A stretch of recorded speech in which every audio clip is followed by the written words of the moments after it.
Agama Islam ini agama yang bukan mengajarkan kita setakat membuat celebration, lahir akikah, nikah walimah, mati takziah.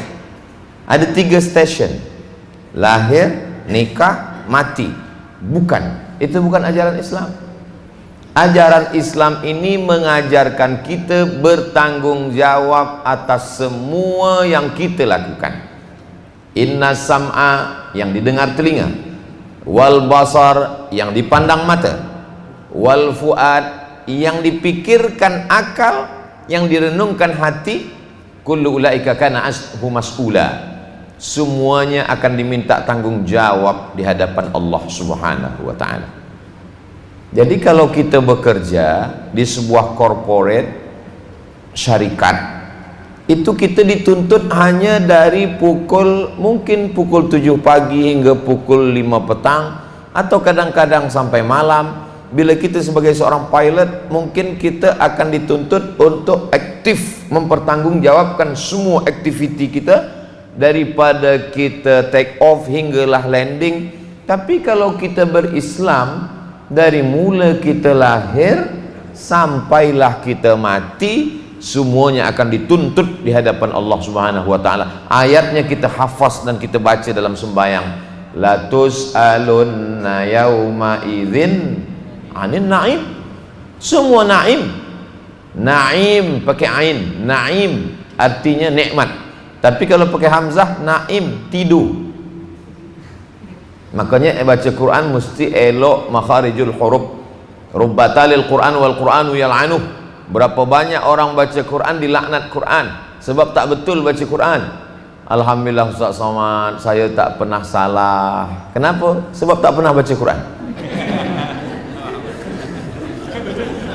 Lebih elok pernah salah sebab baca daripada tak pernah salah sebab tak pernah buka Quran.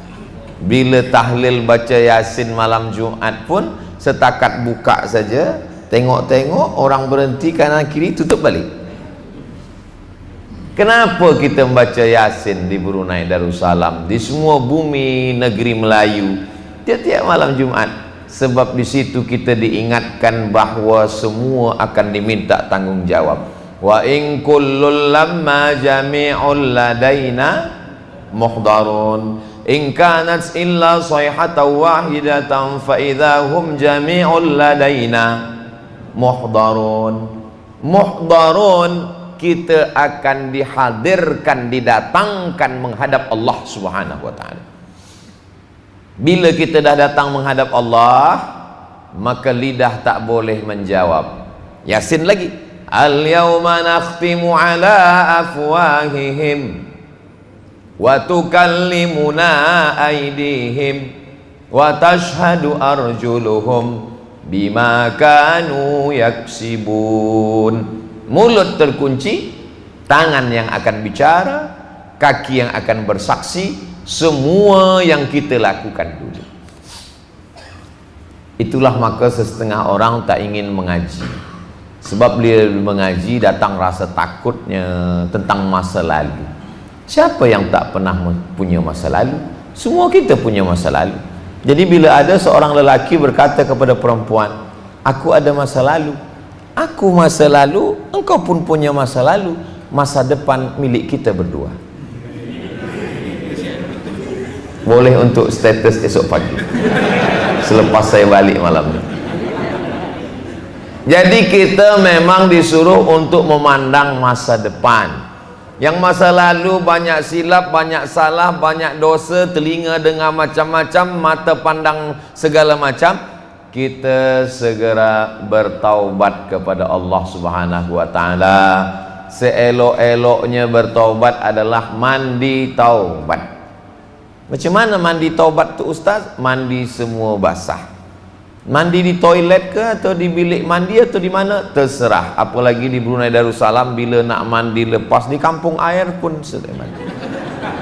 Kalau sampai ke tengah, bukan cuma dosa yang lepas, orangnya pun hilang sekali. Selepas bersih, kita pun sembahyang sunat taubat. usolli sunnatat taubat raka'ataini lillahi ta'ala. Selepas itu beristighfar kepada Allah, astaghfirullahalazim alladzi la ilaha illa huwal hayyul qayyum wa atubu ilaih. Astaghfirullahalazim alladzi la ilaha illa huwal hayyul qayyum wa atubu ilaih. Insyaallah dosa silap salah kepada Allah lepas, tapi kepada manusia belum.